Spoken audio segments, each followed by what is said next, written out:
சொர்க்கம் என்னை சீராட்ட வரணும், பொன்னி பொன்னி நதி நீராட வரணும், என்னை என்னை நீதம் நீயாள வரணும்.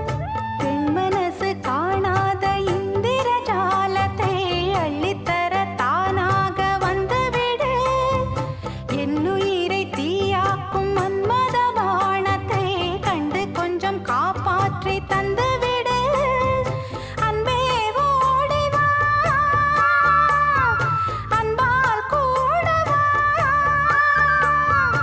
அன்பே ஓடி வா, அன்பால் கூட வா. ஓ பைங்கிளி, நிதமும் என்னை தொட்டு நெஞ்சை தொட்டு என்னை தொட்டு அள்ளிக்கொண்ட மங்கை பேரும் என்னடி என